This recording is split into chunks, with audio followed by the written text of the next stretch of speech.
Hey everybody, it's Doug Schauf with Remax Oceanside of Make Maine Your Home.com. Today we're going to talk about the real estate brokerage relationship form. So let's do this. All right, everybody, like I said, today we're going to talk about the real estate brokerage relationship form. We also, in the industry, we call it Form 3, so you might hear it a couple different ways.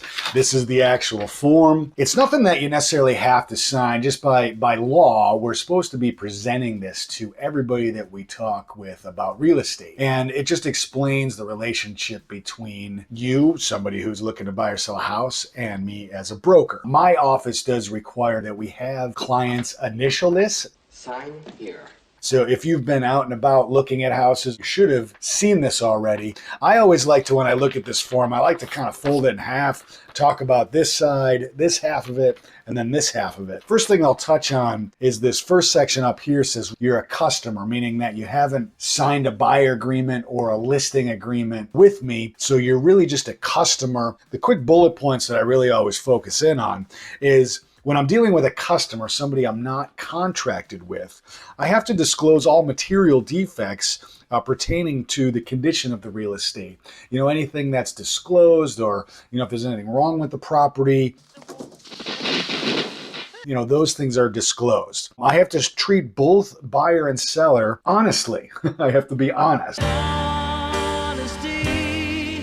I guess that should be a given, I guess. We also have to be lawful. We have to follow the law. Breaking the law, breaking the law. We can't break the law when we're working with you as a customer. And of course, we do have to account for all money for the property received on your behalf, all that type of stuff, honestly and ethically. We need to be honest and legal. I guess that's the point there. So once you contract up with me, though, as a buyer or a seller, then you become what the state calls a client. Now, the biggest thing that I would say on this, when you become a client, I want you to listen to this, is to maintain the confidentiality of specific client information, including bargaining information. What I want to point out about that is confidentiality is only when you're a client. Confidentiality is not in the section where you're a customer. So be careful with that. If you're talking to real estate brokers out there, everything you say to them, if you're not contracted, is not confidential and can be passed on to other people. All right. But once you contract up with somebody, then it is confidential and we have a fiduciary responsibility to you.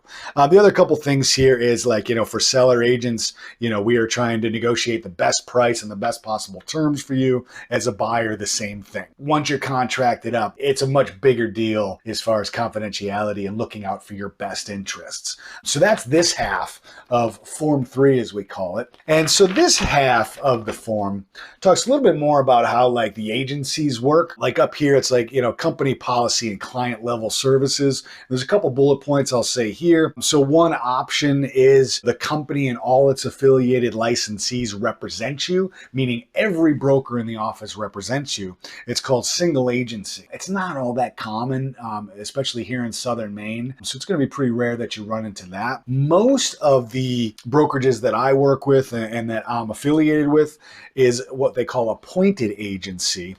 And that means that you're contracted up with Remax Oceanside, but Doug Schauf is your appointed agent. And I'm the one that has all the information. Not all the other brokers don't know your specific information. Everything is confidential to me, not the whole office. And then there's also disclosed dual agent. It is legal in the state of Maine to represent both parties, a buyer and a seller, on one transaction. And the reason it's called disclosed dual agency, the key word there is disclosed. If I represent a seller, I have a listing on the market, and then one of my buyers calls and says, hey, I want to take a look at it, I have to disclose to the buyer that, hey, this is my listing, I represent the seller.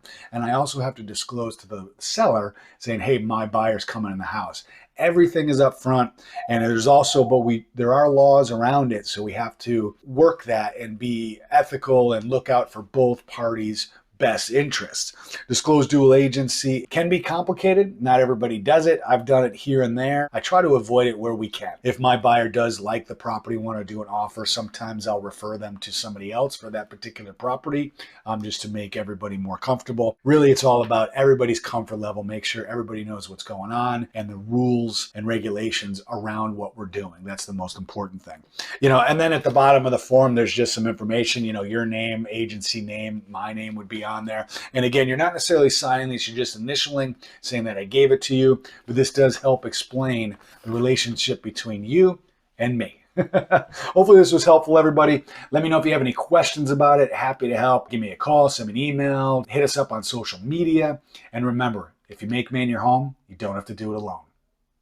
Really good. I'm very glad I picked the